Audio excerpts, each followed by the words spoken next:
Alrighty, what's up guys? It's Connor, and today I feel like I'm doing another video, but this time it's not a review because I just did a little short review of Caiaphas Cain. If you haven't watched that video, I highly recommend you go watch it. It was some of the best 8 minutes I've ever had of my life.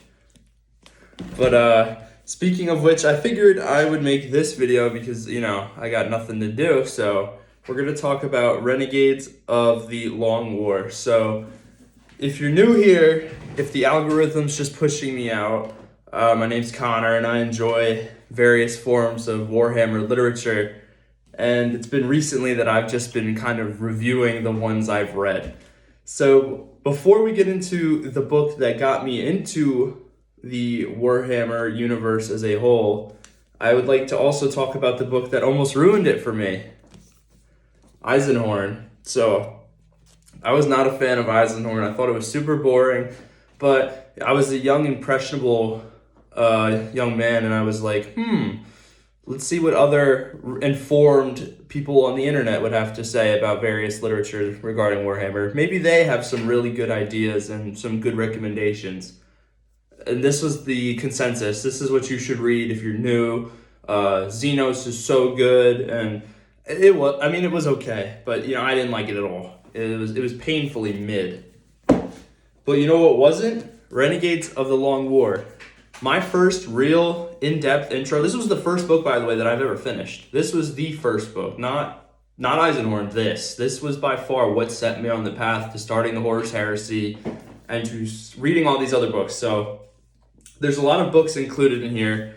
A lot of them are Lucius's stories, like Lucius the Faultless Blade and a bunch of short stories. And it follows him and his war band, and it's just typical Emperor's Children stuff. They go on adventures. Lucius is in Camera for a little bit. Fabius Bile is there. They get up to shenanigans. Lucius steps on a bomb and dies, but comes back after the guy who made the bomb felt pride, and it's embarrassing for Lucius.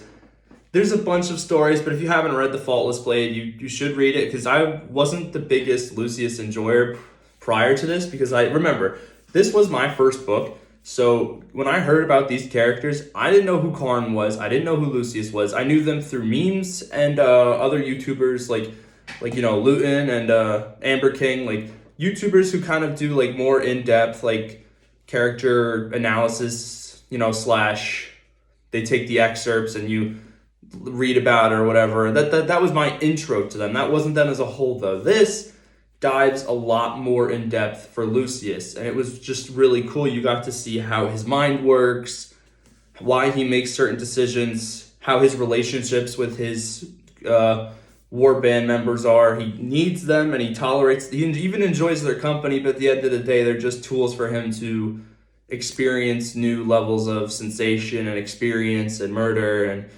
it's, again, typical Emperor's Children stuff, but just because it's typical doesn't mean it's bad. Again, it's pretty linear, just like I said Caiaphas Cain was.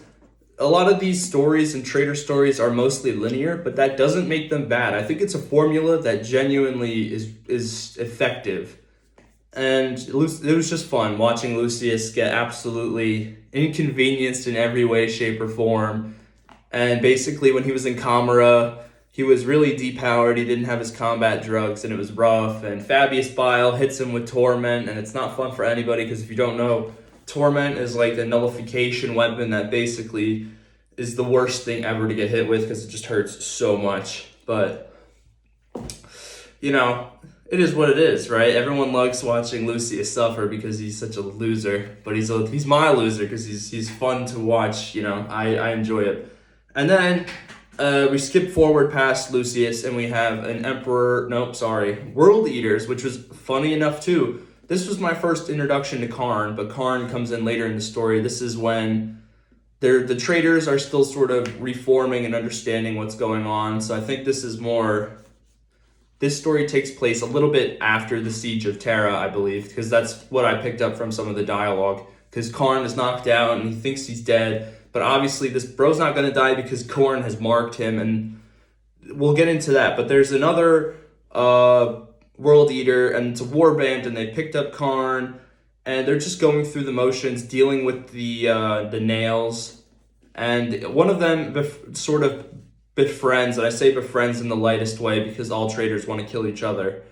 But it's an Emperor's Children and a World Eater, which is a really wild crossover if you think about it. But they end up having this begrudging respect for each other and genuinely don't want to see each other get hurt, which I thought was really, really cool and interesting for the setting as a whole, because they're all brothers, traitor and loyalist. Really, at one point in 30K, all were serving a common goal and all have either pleasant and negative experiences within other legions and chapters. But this is sort of like the briefest of briefest like moments where it feels like the Brotherhood is almost alive and they don't want to see each other die.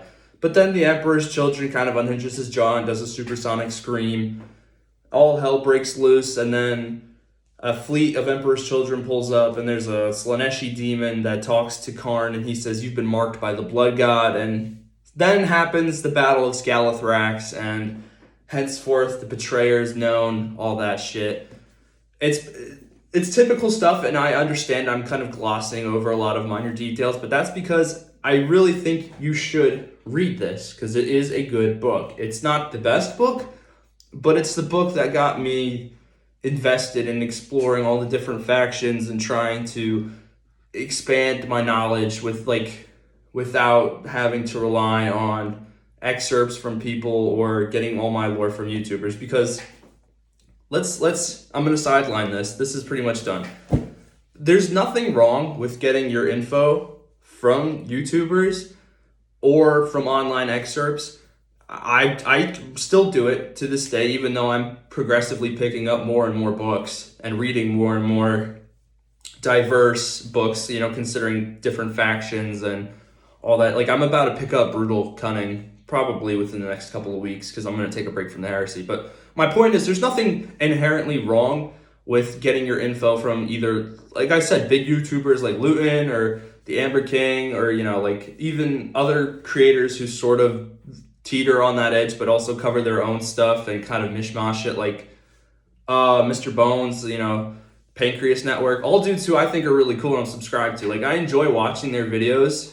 I think Major Kill would teeter on that too. I don't really watch Major Kill anymore though, but he still has some cool videos, I guess. I don't know. I don't watch many, but the point is, like, there's nothing wrong with it, but I would also super, super highly recommend, if you haven't dipped your toes into reading any of the stories, just read them. Like, pick something that interests you and read them, because you kind of cheat yourself by only reading these excerpts and you're not really getting the full context and weight of the significance and events that are surrounding the characters that you find yourself interested. If you're only hearing maybe a paragraph at the most about how, let's say, something like Ahriman was summoning like a portal to finish the Rupike ritual, like, you're only getting about like less than 10% of the whole story that's leading up to that, what's after that, and you'll find it, I think personally, a more enjoyable experience if you read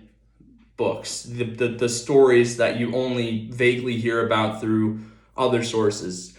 Not saying you have to, but I'm just saying you probably should try. You'll find more enjoyment in it, and I promise you'll feel yourself getting more immersed in the setting. And I understand some people think, well, I've been playing forever, or I've been reading forever. Well, in that case, you do you, dude. I don't play, but I do enjoy reading.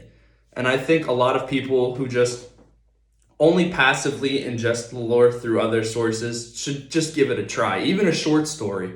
Because I'm telling you, once you start, you'll develop an appreciation for it, and you'll say, I'm sort of glad I did this, because either you'll enjoy it or you'll find out it's not for you and you'd rather listen to YouTubers, and you found what works for you. So that was just me recommending all that stuff. You got to do what you got to do, but please, if you've taken anything from this, find your Renegades of the Lost War. If you need to start reading, or you want to get invested more in the setting, you feel like you've been lacking, find your Renegades of the Long War. Find something that inherently just sparks that sort of joy and motivation for you to keep reading or to keep learning and getting invested in the setting.